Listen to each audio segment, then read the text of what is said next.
Good day. The last 24 hours have seen dramatic events in the conflict in Ukraine, and the most dramatic has been the catastrophic collapse of the dam built by the Soviet Union in the 1950s over the Dnieper River at Noya Kakhovka.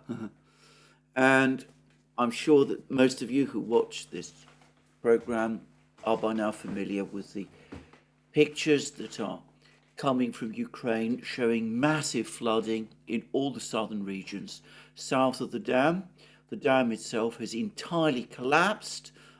It looks as if the hydropower plant located next to it is now also submerged by the rising waters. It seems that many of the islands in the Dnieper River, in the estuary of the Dnieper River, have also been flooded, and there's also heavy flooding reported in Kherson city on the west bank of the Dnieper River, though the worst flooding is on the east bank. The west bank, to reiterate, is Ukrainian controlled. The east bank is Russian controlled. Now, inevitably, when a catastrophe on this scale happens in the middle of a war, there are claims and counterclaims as to who is responsible. Now, Ukraine, the Western governments, the Western media have all, without exception, pointed the finger at Russia. They've done this despite the fact that there's been no independent investigation of this incident, and no outside observers have visited the dam. There's no clear information about how this dam was breached or destroyed in the way that it was. The Russians, by contrast, now officially claim that it was in fact Ukraine that carried out the attack on the dam. And in fact, we've now had a statement to this effect from Dmitry Peskov, Vladimir Putin's spokesman, and he has denied in the strongest terms that Russia itself was involved, and he has pointed the finger clearly at Ukraine. I will just read out what he says. It's a statement, as I said, it's a Russian government statement.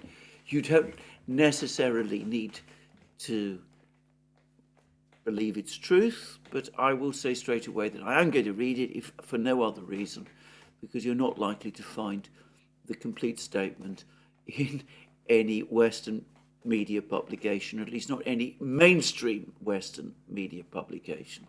And Peskov's statement reads as follows. The president, that's to say Putin, receives reports through the defense ministry and other services on what is happening around the Kakhovka hydropower plant. Here we can already say unequivocally that this is deliberate sabotage by the Ukrainian side. This sabotage has the potential to cause very serious consequences for tens of thousands of the region's residents, environmental consequences, and consequences of another nature that are yet to be established. And TASS, and I'm taking this from TASS, goes on to say that Peskov said that it is unmistakable that one of the goals of this act of sabotage was to deprive Crimea of water. The water level in the reservoir is dropping, hence the water supply to the North Crimean Canal is drastically reduced. Apparently, this sabotage is also due to the fact that having launched large-scale offensive operations 2 days ago, the Ukrainian armed forces have been unable to achieve their goals. Their operations are stalled. So that was what Peskov said. So an outright categorical denial from the Russians that they had any role in this, and the Russians unequivocally saying that it was Ukraine. Now, who is telling the truth? I have going to say straight out, I do not know. I think anybody who claims that they do at this particular present moment in time is not telling the truth because, as I said, well, there has been no independent investigation. I say nobody because both the Ukrainians and the Russians deny that they were responsible, and each accuses the other. But on the assumption that this was an act of sabotage, then one or the other cannot be telling the truth in expressing those denials and accusations. But as I said, I do not know, and I do not pretend that I know. There would need to be an independent investigation of this incident. And again, as I can say, as night follows day, that I cannot imagine that such an independent investigation will happen, certainly not whilst this conflict continues to be underway. Having said that, there are a number of things that we can first of all say. First of all of these people who are now currently accusing the Russians of having carried out this attack, Western governments, Charles Michel, the president of the European Council, the Ukrainian government, the serried ranks of the Western media, they are the same people who, at the time of the Nord Stream attacks, overwhelmingly blamed Russia for them. And in fact, the one thing that we can say with certainty, or with a fair measure of certainty now, is that Russia was not responsible for the Nord Stream attacks. There is an investigation being carried out by various Western governments of the Nord Stream attacks. They've been incredibly careful to avoid telling us who they do think was responsible. But media reports, which we have seen, which clearly come close from the investigators themselves, appear to rule the Russians out. So all that mass of claims that appeared in the immediate aftermath of the Nord Stream sabotage strongly suggests that, well, all that was wrong. And as I said, the evidence, the claims that it was the Russians have turned out to be wrong as well. So that doesn't prove that it was not the Russians who carried out the attack on the dam, who destroyed the dam. But was it the Russians? Well, as I said, I don't know, but I'm going to make a number of observations. Firstly, most of the flooding, the worst of the flooding, is on the east bank of the Dnieper River, which is territory that the Russians currently control. And this has had some effect on Russian military dispositions in the area. It doesn't seem to me to make any great sense for the Russians to blow up the dam and to cause flooding on areas which they control. There's been an article in the Daily Telegraph which says that the flooding south of the dam in the Dnieper estuary is going to complicate Ukrainian military planning. It's going to affect the progress of Ukraine's counteroffensive. It now means that there's a much wider body of water to cross if the Ukrainian forces want to attack Kherson region east, the eastern part of Kherson region, east, the part which is east of the Dnieper River and which is under Russian control. That may be true, but I have to make the point that up to this time, the Ukrainians have been unable anyway to cross the Dnieper. Every attempt that they've made to do so, and there have been many for several months now, has failed. So I don't see this actually as a compelling argument. Secondly, if we go back to what Peskov has said, he says that one of the purposes, perhaps the primary purpose of this attack, is to deprive Crimea of water. Now the point here is that the North Crimea Canal is connected to the Kakhovka reservoir, which is just north of the dam, and the water levels on the Kakhovka reservoir have fallen, and fallen very considerably, and that is reducing the flow of water into the North Crimean Canal, and that is leaving Crimea short of water, or at least potentially it could do so. So you can see that there might be a motive for Ukraine. We'll come to that shortly. But I can't see how that creates a motive for Russia. Why would Russia take a step which is going to deprive Crimea of water? And it's been suggested also that the fall in the water levels of the Kakhovka Dam is going to affect cooling of the Zaporozhzhye nuclear power plant, and it will cause water levels in the reservoir to fall to the point where eventually Ukrainian forces might be able to ford it, to wade across it, which would enable them to attack and try to recapture the Zaporozhzhye nuclear power plant. So, again, if that is true, if those claims are true, again, I cannot see what the Russians would gain from blowing up the dam in the way that they have done, or are alleged to have done. So, absence of motive is not always conclusive proof of innocence.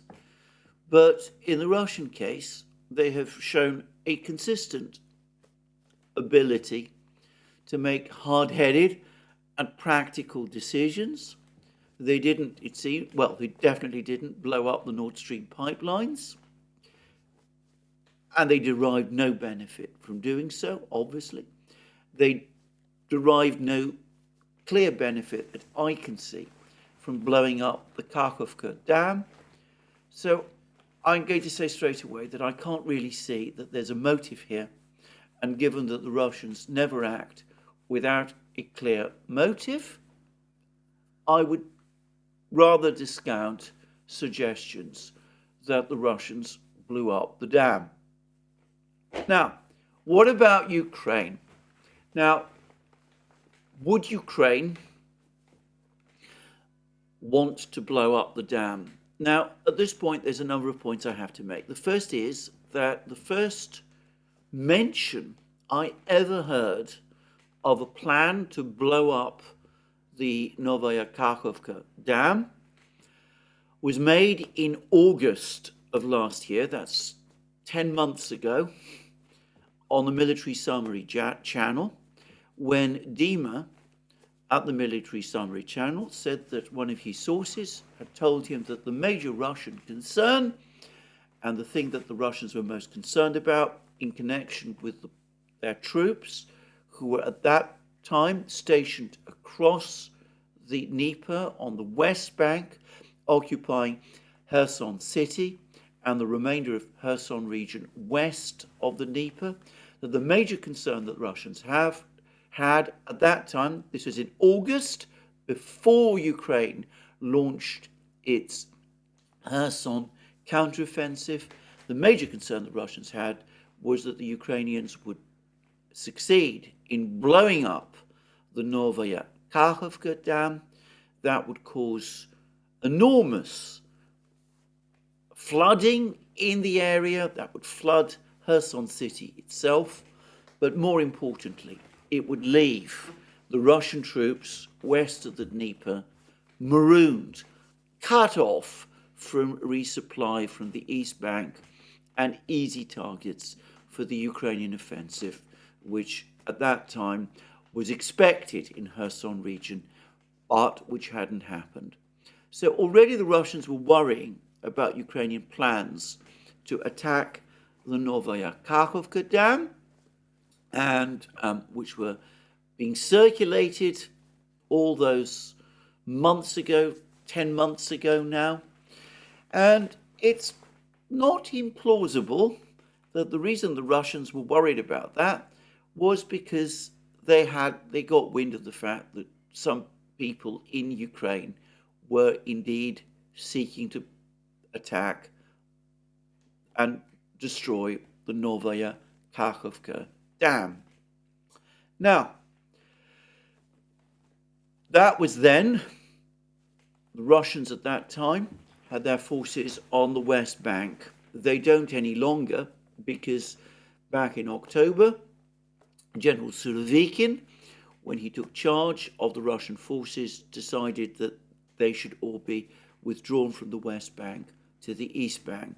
And one of the reasons the reason he gave was that it was very difficult to keep communications, to keep supplies to these troops, to safeguard supplies to these troops on the West Bank. There was always a risk that the supplies might be cut off, and it was widely said at the time, widely commented on, as I remember, in threads on my programs, that in fact the thing that was worrying Surovikin most was that the dam might be breached and the area might be flooded and the troops on the West Bank might be marooned. Well, in light of what's happened, you could say that Surovikin's concerns were prescient. Anyway, so there aren't any Russian troops on the West Bank in Kherson region any longer. Surovikin pulled them all back, apparently largely because he was concerned that what has happened would happen. So if those troops are no longer there, what other motives might Ukraine have in attacking the dam? Well, I think the first thing to say is that despite the fact that Russian troops have pulled back from the West Bank, Ukraine has in fact been attacking the Novaya Kakhovka dam. They have been doing this continuously since the autumn when the Kherson offensive got underway. There were HIMARS missile attacks on the Antonovsky Bridge, and there were HIMARS missile attacks on the railway bridge and the road bridge on the Novaya Kakhovka dam. And after Russia pulled its troops back from the West Bank and consolidated on the East Bank, Ukrainian artillery, tube artillery, also came within range of the Novaya Kakhovka dam, and they continued to shell it. Now, again, this is not widely reported in the Western media, but there are many reports from Russian sources about Ukrainian shelling of the Novaya Kakhovka dam and indeed the hydropower plant. And these have been a constant backstory for months. Every other day, I read about shelling by Ukraine of the dam and of the hydropower plant, and indeed of the town of Novaya Kakhovka, which, by the way, is now suffering from severe flooding. I've been reading every day about this, for months now. So Ukraine, and it's important to say this, has actually been attacking the Novaya Kakhovka dam. And whilst, again, this doesn't prove that this particular breach in the dam was necessarily caused by Ukraine, the fact that they were attacking this dam all the time, shelling it, bombarding it, doing all of those things against it, well, that does give one good reason to think that they were most likely, ultimately, the people who were responsible. After all, they're attacking it. If it's destroyed, well, put the two together, and that appears to point rather obviously to the perpetrator. So why would Ukraine want to do this? The Russian troops, as I said, are no longer on the West Bank. It does seem as if the flooding downstream from where the dam was is going to make it more difficult for Ukraine to cross over into Kherson region. I think most people who've been following this have been making that point, agreeing in effect with that analysis in the Daily Telegraph. It has been suggested that minefields and fortifications that the Russians built on the East Bank might have probably been flooded, and that might make it easier for Ukrainian forces to cross. But as I said, the Russians have been aware of the risk that the Novaya Kakhovka dam might be breached, and they've undoubtedly created secondary minefields and fortifications east of where the floodwaters have reached, and that in fact has been confirmed by Russian officials. So it isn't going to provide Ukraine with any decisive advantages in the area that we're discussing in Kherson region. But might it conceivably provide Ukraine with advantages elsewhere? Well, let's take these suggestions that have been made in turn. First of all, what Peskov was talking about, cutting off water to Crimea. Well, it should be said that the North Crimean Canal is not the only source Crimea has for fresh water. Again, it seems the Russians, aware of the risk that the dam might be breached, have worked to provide alternative sources of water for Crimea. And of course, they were able to provide water to Crimea before they gained control of the North Crimea Canal last year. So there will still be supplies of fresh water in Crimea. It probably will reduce irrigation to the fields in Crimea. It might result in food production in Crimea falling. But the governor of Sevastopol has now said that there is no problems with fresh water, drinking water for Sevastopol, and I suspect that that will remain the situation. I don't think this is going to create a crisis, and it is certainly not going to create a situation where the Russians feel that they have to evacuate Crimea entirely. I mean, they might decide to relocate some people from there, but I don't think, as I said, it's going to influence Russia's decision to hold on to Crimea. Secondly, what about the Zaporozhzhye nuclear power plant? There's been a lot of talk about this. There's been talk about how the water from the Kakhovka reservoir is essential for providing cooling to the Zaporozhzhye nuclear power plant. Again, there's been multiplicity of reports about this from the Russian side. To reiterate again, the Russians have been aware of the danger that something like this might happen for 10 months now, and apparently they've long since taken precautions, and it looks as if this danger, at least, has to a very great extent been mitigated.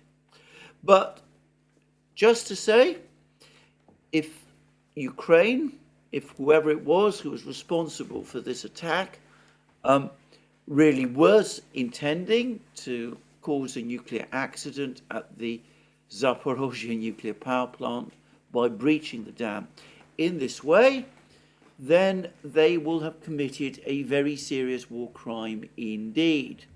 Now, it's been pointed out by various commentators, by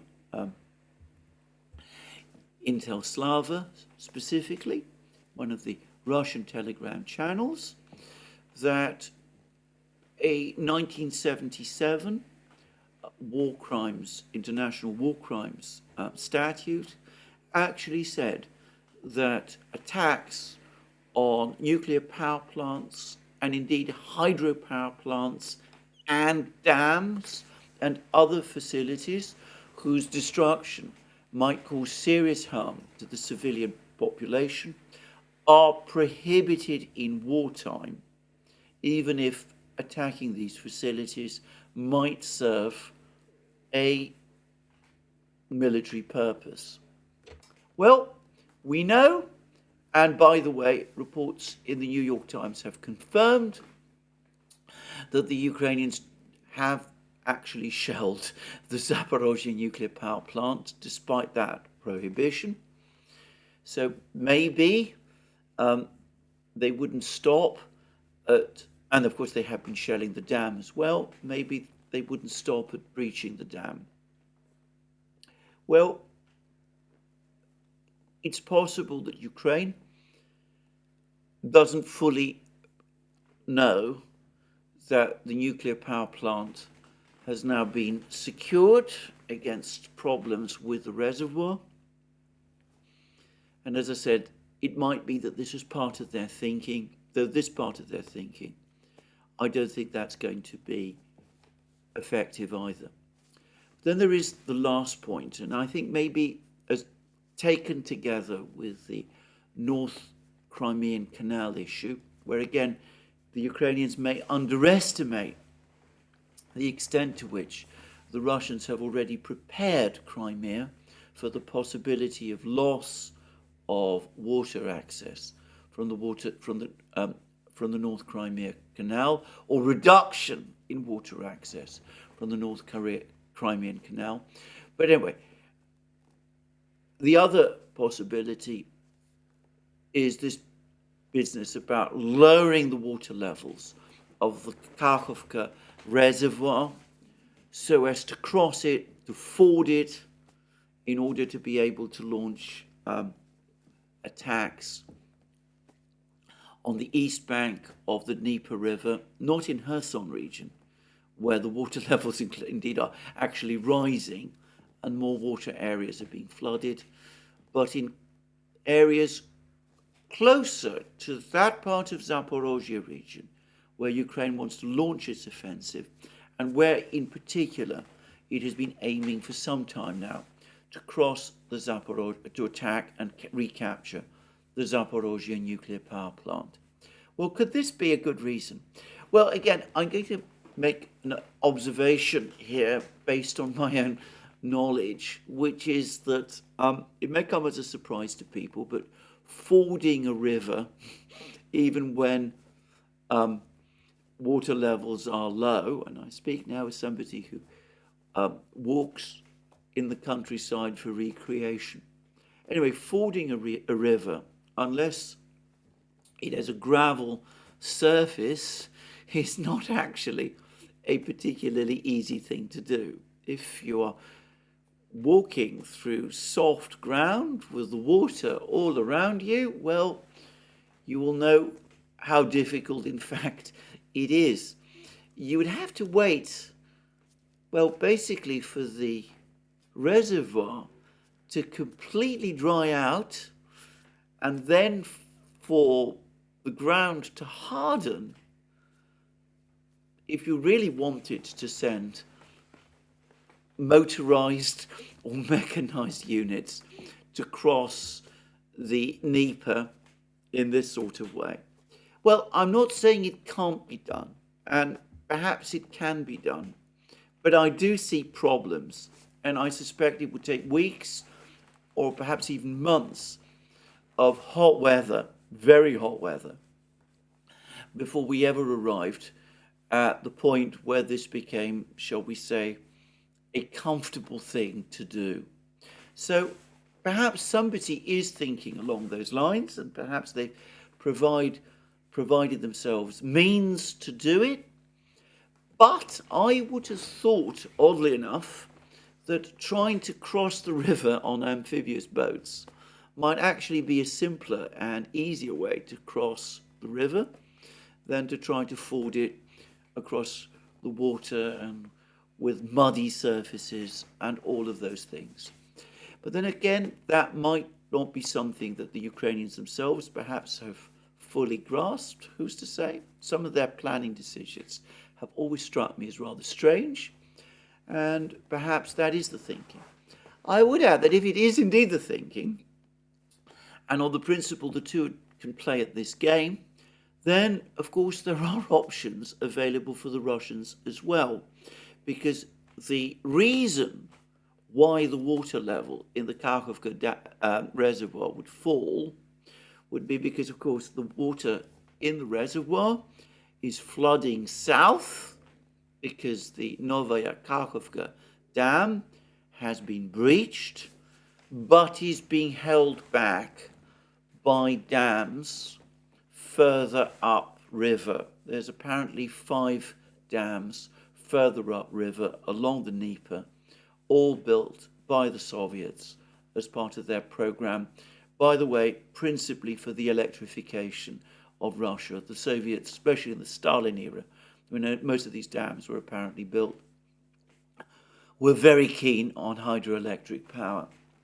Well, if the Ukrainians have breached the Novaya Kakhovka dam in order to drain the reservoir of water so that they can ford across, well, on that principle, I suppose, disregarding issues of the law of war, the Russians could start breaching some of those dams north of the reservoir so as to flood the reservoir all over again. I mean, this is a terrible prospect, can I say? I mean, the damage to the infrastructure would be horrendous, but I suppose that kind of option does exist. Anyway, these do not seem to me to be particularly good reasons for Ukraine to breach the dam. So does that mean that Ukraine didn't do it? Well, again, I come back to the fact that Ukraine has been shelling this dam. And, of course, the United States, informally, has pointed its finger at Ukraine, claiming that it was Ukraine that carried out the attack on the Nord Stream pipelines. Now, I personally am skeptical about this, but let's assume that the Americans are right. Well, in that case, this would be, again, just the second big piece of energy infrastructure under Russian control, because the Kakhovka hydroelectric power plant was under Russian control. This would be the second such piece of energy infrastructure, Russian-controlled energy infrastructure, which Ukraine would have attacked over the last few months, if those American claims are true. Now, I want to say this is not a conclusive case at all, but it is a circumstantial one, and I would say it was a strong one. Now, to repeat again, I don't know whether it was Ukraine, but I certainly think that the case that it was Ukraine is much stronger for all these reasons than it is if the finger is than it is for Russia, even if perhaps the advantages to be gained from this are not as great for Ukraine as the Ukrainians themselves might imagine. Anyway, that's all I'm going to say about attribution, and I'm not going to discuss very much further the military strategic effects of this, because I think I have already, to a great extent, discussed them. To repeat again, I think that the idea that Crimea is going to be starved of water is probably an exaggeration. I think that the idea that the Zaporozhzhye nuclear power plant will face catastrophe is probably an exaggeration as well. I think that in both cases, the Russians have fallbacks which they can now undertake, and I think that they will be able to secure both the water supply in Crimea and the safety of the Zaporozhye nuclear power plant. And whilst I think perhaps just possibly there might be something in the idea of Ukraine being able to ford across the Kakhovka reservoir eventually, and perhaps that is an aspect of Ukrainian planning, I think this is going to be far from straightforward. I think it might take a lot longer to make that possible than perhaps the Ukrainians themselves realize. And of course, the Russians have options, rather disturbing options, should they be put in a position where the Ukrainians look likely to do that. So that's all I'm going to say about this. But of course, to repeat again, this is a catastrophe. It is a human catastrophe. People are being forced to leave their homes. Wildlife is being destroyed. Natural habitats are being destroyed. Habitats which have developed since the dam was built are being destroyed. There are some very distressing pictures of animals that have been caught up in the flood. I know that perhaps in a time of war, the tendency is to place less weight on this, and perhaps that's justified. But, for all that, the suffering of animals is still suffering. So this is a disaster. It is a catastrophe. And it brings us back to the point that I've made so many times in so many programs. Catastrophes like this are likely to happen in wartime. There have been numerous opportunities both to avoid this war through diplomatic means. I've discussed them many times. And there was a very good opportunity right at the outset of the war in March of last year to bring the war to a quick end with a peace deal that the Ukrainians and the Russians had almost hammered out, and which would have protected the core interests of both parties and of the West as well, but which powerful forces in the West, in the United States and Britain, sabotaged. And here we see a further result. We see an ecological, environmental catastrophe, a human catastrophe of biblical scale playing out before our eyes. And whether they want to admit the fact or not, the people who stopped that peace must bear a heavy weight of responsibility for what has just happened. Anybody who knows anything about war knows that in a war situation, restraints gradually fall away. Things that people would not have done at the outset, they become capable of doing, especially when they start feeling desperate, which is perhaps another reason why Ukraine might have been more likely to do this than the Russians, in which case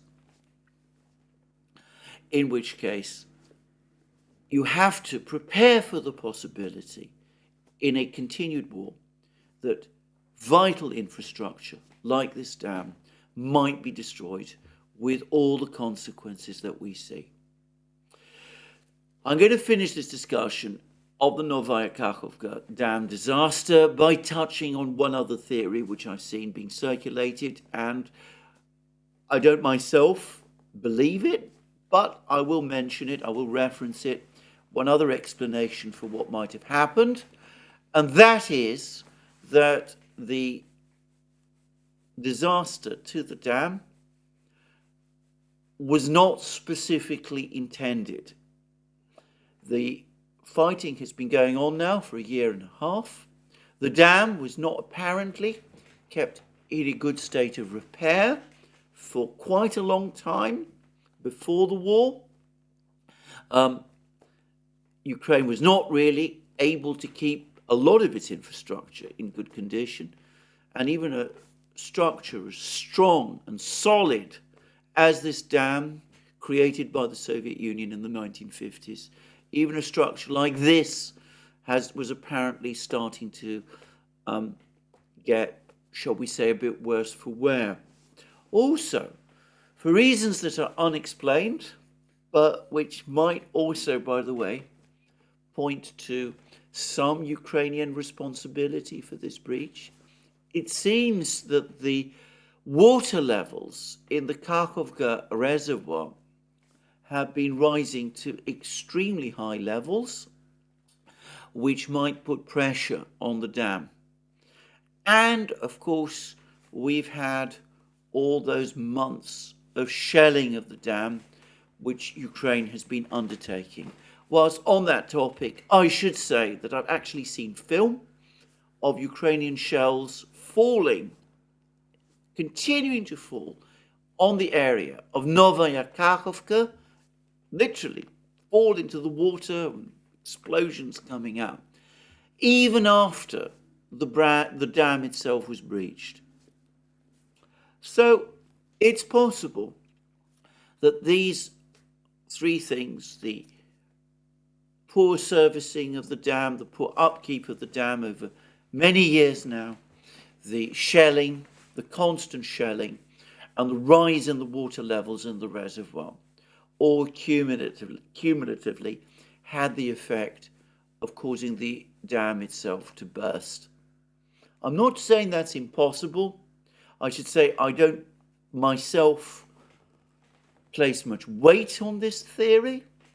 After all, it does seem to me an extraordinary coincidence that this dam has burst at precisely the moment when Ukraine is trying to conduct an offensive in this particular area of the conflict zone. I have to say that does look to me very much as if the bursting of this dam is actually connected with that offensive in some way. Perhaps the hope is to make conditions in Crimea intolerable by reducing the water levels there, water supply levels there, create problems at the nuclear power plant, eventually empty the reservoir so that the Ukrainian troops can cross. Maybe, as I said, maybe that's all coincidence. Maybe, as I said, it was not connected with any of those things. But to be frank, I can't quite believe it. It seems to me almost certainly this was a deliberate act of sabotage by someone.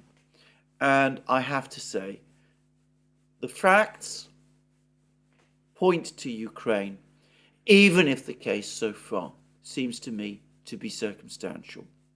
I would add that if it was a case of the dam bursting under the cumulative effect of these factors, well then, of course, Ukraine again is ultimately responsible, given that it is the party that over these months has been shelling the dam.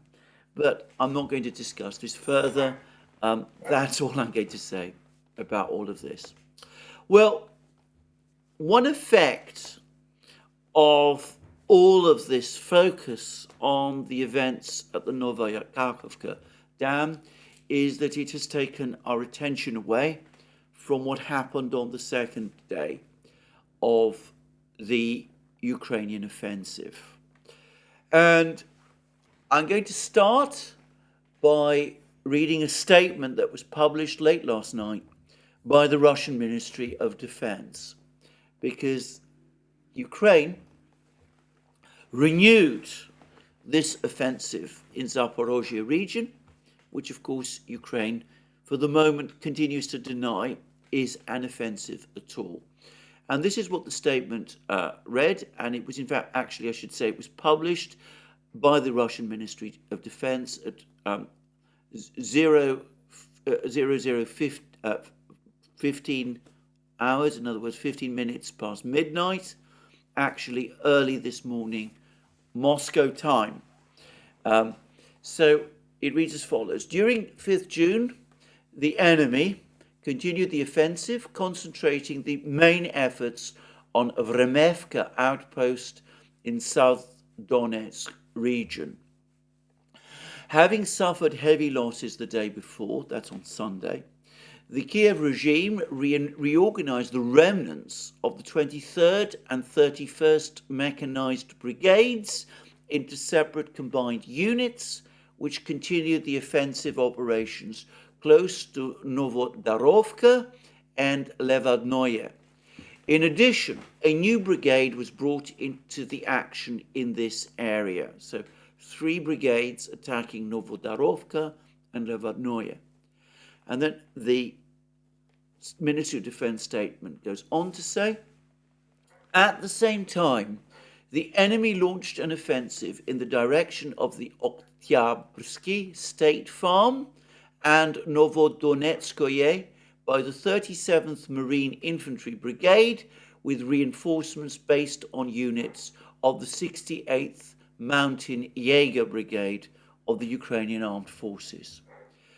The enemy was attacked with a comprehensive fire attack by the Army, ground attack and operational tactical aviation, missile troops and artillery, as well as heavy flamethrower systems. As a result of active and self-sacrificing efforts of the Vostok group of forces, the East group of forces, who displayed heroism and courage, the enemy was stopped and the set tasks weren't achieved. The Ukrainian formations and military units suffered significant losses. Total Ukrainian armed forces losses in the southern Donetsk direction were over 1,500 Ukrainian servicemen, 28 tanks, including German-manufactured Leopard tanks, 8 Leopard tanks, 3 French-manufactured AMX-10 RC wheeled tanks, and 109 armoured vehicles.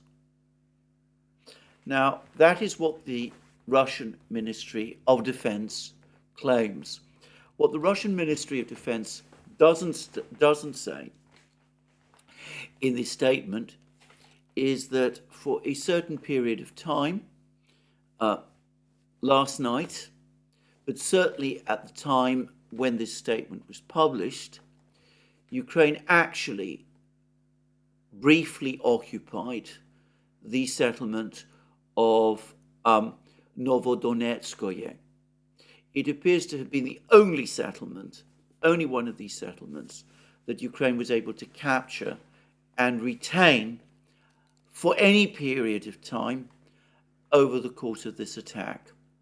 But today, there have been reports from multiple sources, which appear to be reliable, all, I should stress, on the Russian side, which say that as a result of a Russian counterattack, Novodonetskoye has now been recaptured by the Russian army.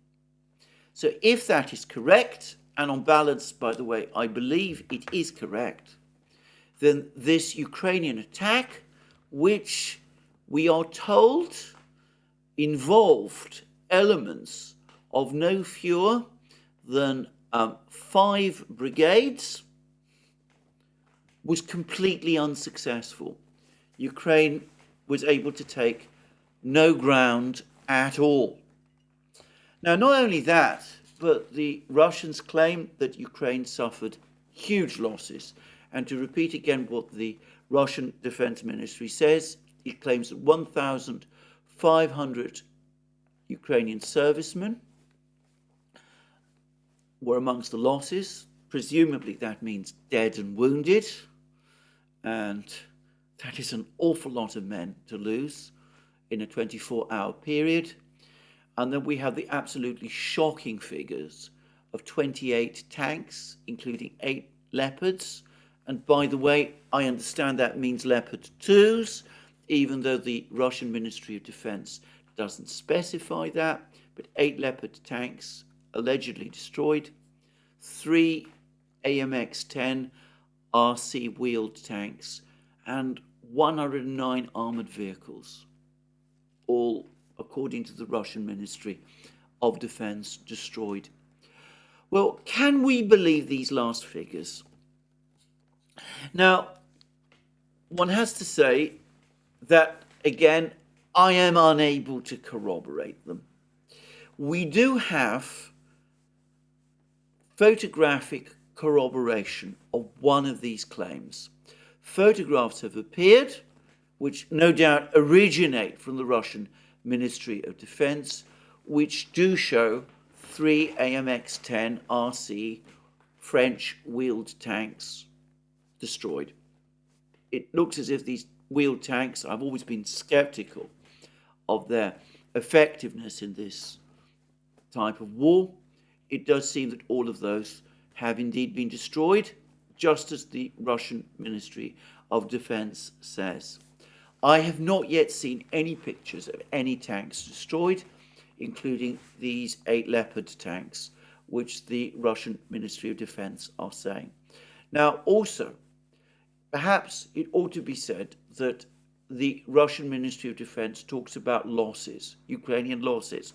So I've used the word destroyed, but perhaps one ought to qualify that. Maybe these 28 tanks weren't destroyed outright. Maybe some of them are capable of repair. Maybe Ukraine has been able to haul some of these vehicles back and repair them. Though let's also remember that Novodonetskoye has been recaptured, or so it seems, by the Russians. The Ukrainians have been pushed back to their start lines. So if they did carry out a recovery operation that was able to retrieve 28 tanks, assuming that those were the tanks that were damaged or destroyed in that fighting, that would have been a recovery operation of immense efficiency. But having said that, I have not seen pictures of these destroyed tanks so far. Now, there may be many reasons why the Russians have not provided these photos. If they're satellite photos, the Russians wouldn't want to perhaps release satellite photos of destroyed tanks. That would compromise, that might give insight, not just to Ukraine, but to its Western allies, on the capabilities of Russian observation satellites. The Russians might be concerned about giving away too much information about what their drones can see as well. And of course, it's possible that the Russians anyway are holding back pictures of these destroyed tanks for some purpose of their own. And it's also possible, by the way, that they might have captured some of these tanks, and perhaps we're going to see some of these tanks appearing in Moscow at some international exhibition, such as one that the Russians have already held, in which they displayed examples of Western weaponry that they've captured, including an intact M777 howitzer, for example. But anyway, it does look as if Ukraine did suffer very heavy losses in these attacks. And on balance, I would repeat again, though a point I made before, though Russian Ministry of Defense reports are not absolutely reliable, I know of at least 2 occasions when the Russian Ministry of Defense outright lied. To repeat, they claimed that reinforcements were rushing to the front in Kharkiv region during the Ukrainian counteroffensive of the autumn of 2022, and they showed film of forces trundling down a motorway, apparently towards the front line, and that turned out to be a staged picture on the Moscow Ring Road. That was one occasion. And then there was another occasion when they claimed to have attacked a barracks in retaliation for an attack on one of their own barracks, which killed about 100 servicemen. They claimed that they'd attacked a Ukrainian barracks, killed around 500 Ukrainian soldiers. Only No evidence of this was ever provided, and it seemed to me that that story was true. So I'm not saying that the Russian Defense Ministry always tells the truth, and of course they can sometimes be mistaken about things that they report. But in general, especially when they make claims of this kind, I get the sense that they make them in good faith and that their reports are generally reasonably reliable. So, even if the losses were not as high as the Russian Ministry of Defense claims, it does seem that Ukraine did suffer very heavy losses on Monday, on top of the losses which it suffered on Sunday. And as we've seen, these attacks have been pushed back. Now, there's a further point to make.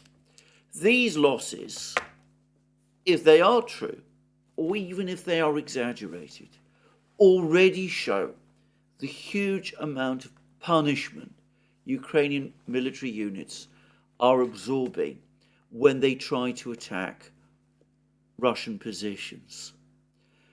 And these Russian positions, these places that we've been hearing about, Vremevka, Novoradovka, Levadnoye, Novodonetskoye, it's important to say that these are not part of these enormous fortified lines that the Russians have created. All of this fighting is taking place in what one might call a zone of control that the Russians have established north of their major fortified positions. It's a more lightly defended area. The Russians obviously have positions in these villages, but it's not a place. This is not an area which is vital for the Russians to control. To use, again, the language of Simplicius the thinker, it's something of a crumple zone. Now, if Ukraine is experiencing losses on anything like the scale that the Russian Defense Ministry is saying, even trying to capture areas in this crumple zone, then it does make one wonder what will happen if they ever do battle through and reach those actual Russian fortified lines. Now, why are Ukrainian losses so high? And again, let me repeat, we're talking about big attacks here. I mean, I know some people are trying to downplay the scale of these attacks, but to repeat again, the Russians say that elements of no fewer than 5 brigades were involved in these attacks yesterday.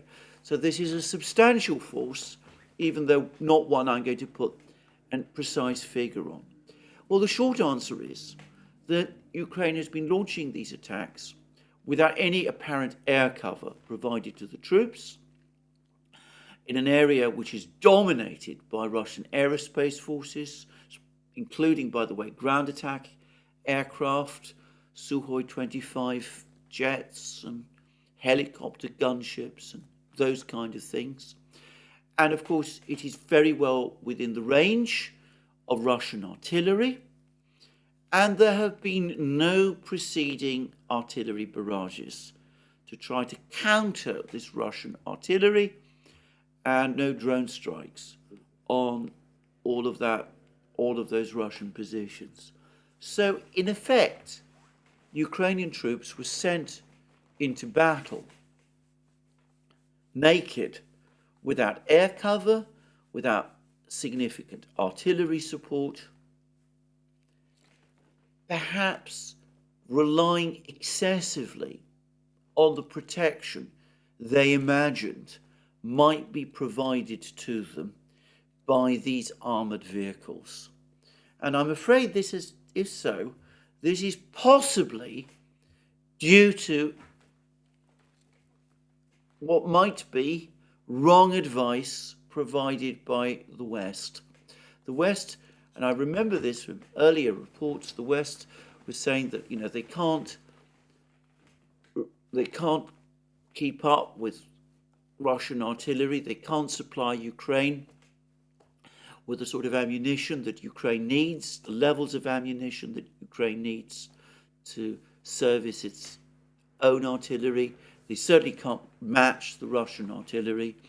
They can't really substitute for the lack of air cover. They can't provide the kind of air defense systems that would provide Ukrainian troops with air cover. Ukraine's own air cover now being disastrously depleted. So,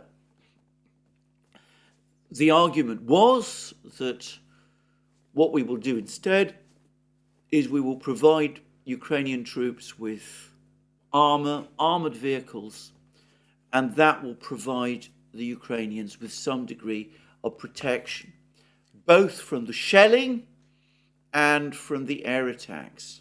And it is indeed the case, as many confirm, that tanks are difficult things to destroy.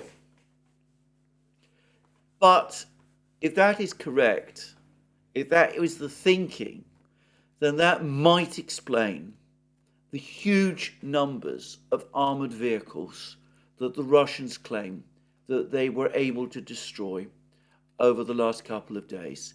16 tanks on Sunday, 3 Bradley infantry fighting vehicles. This hasn't been widely noticed, but in fact the Russian Ministry of Defense specifically says that on Sunday, during this fighting on Sunday, 3 Bradley infantry fighting vehicles were destroyed. Another 28 tanks in the fighting on Monday, including 8 Leopard 2s. This is all, of course, let me reiterate again, what the Russian Ministry of Defense is saying. And 3 French wheeled tanks, and an incredible 109 armoured fighting vehicles. So, if this is correct, then, as I said, that theory, that concept of substituting for lack of artillery support and air cover with armour over the last 72 hours has been tested to destruction, literally. Now, again, I'm speculating here. Perhaps what I've just said is completely wrong. Perhaps these Russian figures are completely wrong. But it might explain why so much armour was concentrated in this attack, and why it has failed so completely, why the losses of armour have been so high. Because against Russian aircraft, especially helicopter gunships, Kalmar 52s and Mi-28s equipped with specialized anti-tank weapons, against Russian artillery, it's clear that just trying to use armored vehicles to attack isn't a good idea at all. It might even be better, actually, to do what the Ukrainians were trying to do to a great extent over the course of the autumn, during the Kherson counteroffensive and the Kharkiv counteroffensive, to try to attack using, not always, but to a great extent, light infantry. Because light infantry, especially if they're dispersed over the fields, make less obvious targets, make more difficult targets for attack helicopters and artillery than large armoured vehicles do. Anyway, if this is correct, and if these losses come anywhere close to being correct, then one has to say that the future of this Ukrainian counteroffensive is now starting to look extremely problematic indeed. Besides, the level of losses is clearly unsustainable. As I said already, it's quite clear to me that when the Russians talk about 8 Leopard tanks, they mean Leopard 2 tanks. To my knowledge, the Leopard 1 tanks have not yet been integrated into the Ukrainian military to any great extent, and I believe that one of these formations that's been discussed, I believe the 31st Mechanized Brigade, is the one that is actually equipped with Leopard 2s.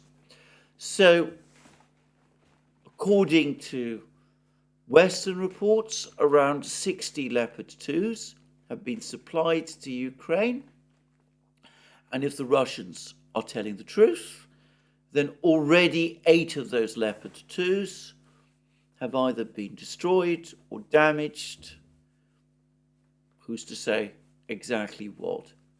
So it could be that the concept of trying to launch an armoured offensive in Zaporozhzhye region is already exposed as severely flawed, and it could be anyway that the level of losses Ukraine is taking in fights, in battles, which, to reiterate again, have not yet reached the main Russian defense lines, that these battles already show that the whole concept is wrong and that the attrition is simply too high. Well, that's the main story of the last 24 hours. I will add a few further things. Now, I think about 2 videos ago, I passed on a claim that near Artyomovsk, the former Bakhmut, there was some reason to think that the Ukrainians had managed to infiltrate their infantry into certain fields. Actually, it turns out they're mainly garden allotments on the southwest of Artyomovsk, the former Bakhmut, and established a presence there, and that this is what gave the Ukrainians the grounds to claim that they still had a presence in the southwest suburbs of Artyomovsk, of the former Bakhmut. Well, what I hadn't realized when I passed that on is that this was entirely based on suppositions, claims made by our old friend Yevgeny Prigozhin. He apparently doesn't actually know that, and there is no other corroboration for that information. So I have to say I would now discount it.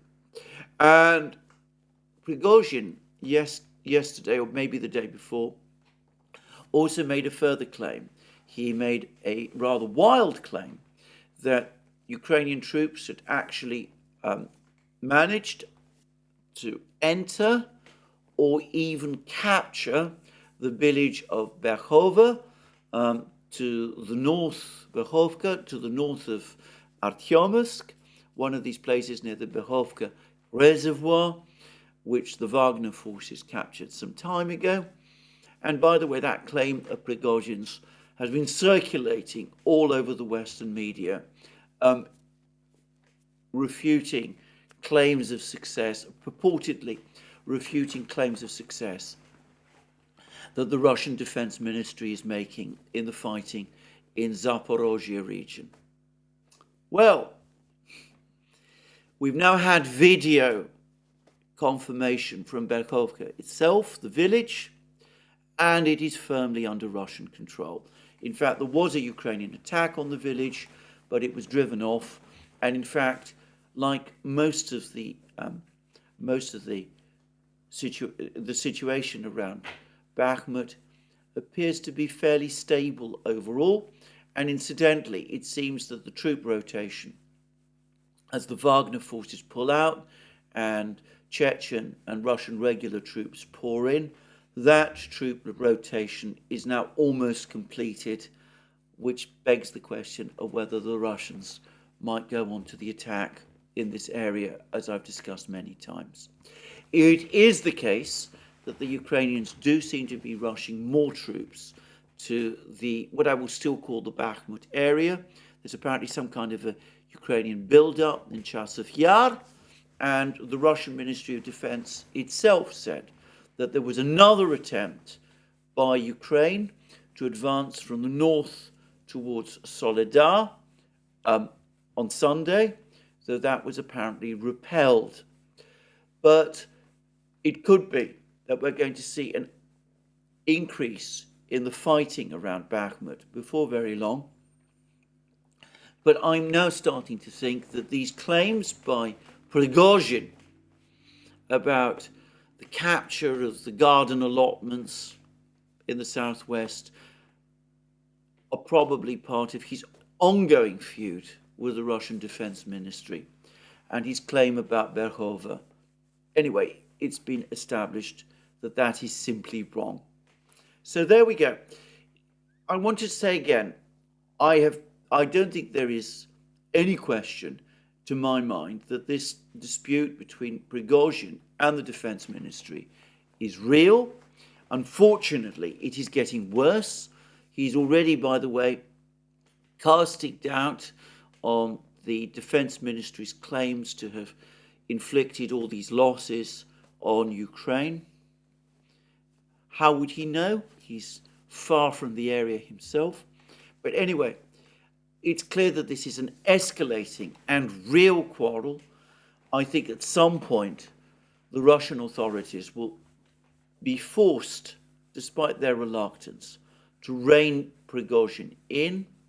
But at the moment, he seems to be far more interested in conducting this feud than in supporting the war effort. I have to say that because it seems to me that that is true. And regardless of that, it's quite clear to me that he has become an unreliable narrator. Anyway, that's enough for me today. There's been diplomatic action. James Cleverly, British Foreign Secretary, made a secret trip to Kiev, met Zelensky. We don't quite know why or what the reason for that was, but apparently he was there yesterday.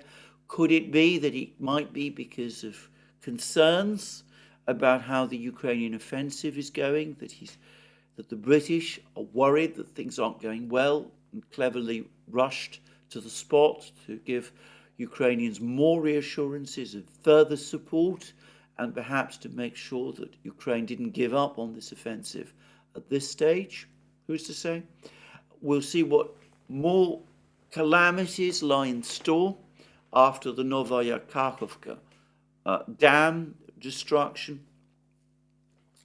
There's been, very interestingly, information that the CIA director, William Burns, made a secret trip to Beijing to try to reopen discussions with the Chinese leadership. And it seems that he was politely received and heard, but that it has changed nothing in China's overall stance. So other things, all kinds of things are going on. But in the meantime, that is my summary of the big events on the battlefields, on the ground, in Ukraine over the last 24 hours. As I said, dramatic events altogether. I forgot to add, by the way, major Russian missile and drone strikes again across Ukraine. Much to talk about there too, but as I said, I don't have the details. But anyway, those are the two big events. This disastrous destruction of the dam and what looks like a terrible disaster for Ukraine in the first 2 days of the fighting of this offensive, which Ukraine even now balks at confirming is taking place. So that's me for the day. More from me soon. Just to remind you again, you can find all our programs on our various channels: Locals, Rumble, BitChute, ODYSEE, Rockfin, and Telegram. You can also find our work. You can also support our work, rather, by going to Patreon and Subscribestar. Links under this video. Don't forget to check out our shop. Get yourself the amazing things that you will find there. Magic mugs, hats, t-shirts, sweatshirts, hoodies, all those great things. And last but not least, if you've liked this video, please remember to tick the like button and to check your subscription to this channel. Thank you again. More from me soon, and have a very good day.